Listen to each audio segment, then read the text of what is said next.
Good morning, everybody.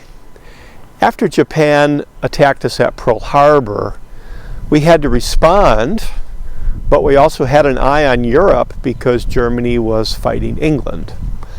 On this date, May the 3rd in 1942, Japan occupied the island of Tulagi off the coast of Australia. And this led to eventually the first major battle between the Americans and the Japanese after Pearl Harbor, the Battle of the Coral Sea.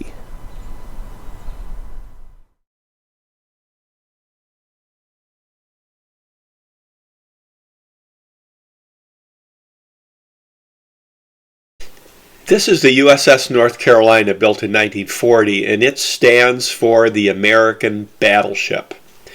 So as we looked ahead with a possible war with Japan in the 1920s and 30s, we thought there'd be a big battleship battle, perhaps with a ship like this. This is the Imperial Japanese Navy Yamato, built in 1940.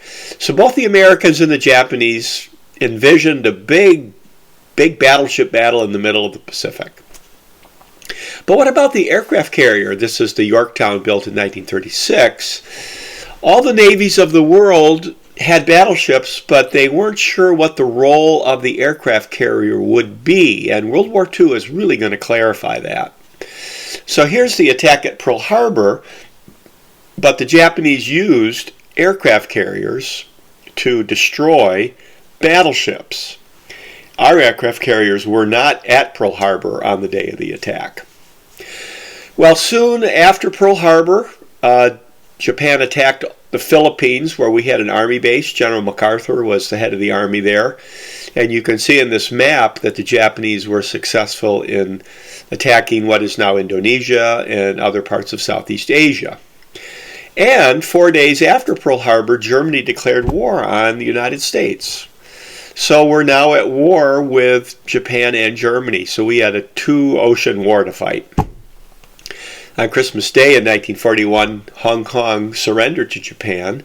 Hong Kong was a British colony, so it was clear that the European powers that had colonies, the Dutch, the French, and the British, weren't going to be able to stop Japan. And in fact, the Japanese were able to get close enough to California to shell it in February of 1942. So this really made Americans nervous. So the Indonesia used to be called the Dutch East Indies, and at the end of the year, 1941 into 1942, was the Battle of the Java Sea, in which the Japanese were again successful. So the Japanese Navy really looked unstoppable. And in April of 1942, we surrendered in the Philippines. General MacArthur had left for Australia. Our guys fought it out on the island of Corregidor. They surrendered, and they were on a big death march up through the Bataan Peninsula. Here's some pictures of our guys on the Bataan Death March. So that was a real terrible thing for the American military. But in April of 1942, there was a little glimmer of hope when the Doolittle Raid happened. So here you can see an American aircraft carrier getting near Japan. Our guys bombed Japan and then ditched in mainland Asia.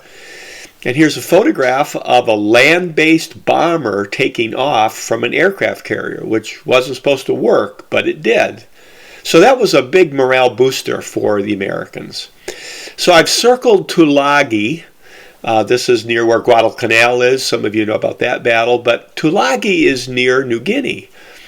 And Port Moresby is a big port in New Guinea. And the Japanese wanted Port Moresby probably to guard their own supplies and maybe even to attack Australia. So we countered, and this led to the Battle of the Coral Sea, in which the main ships of either navy did not see each other.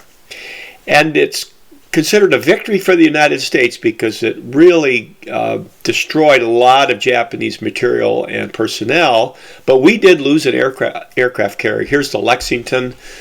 It was going to sink, and you can see the picture of our guys abandoning ship, and eventually it does sink. But we did win at Coral Sea in that we stopped Japan.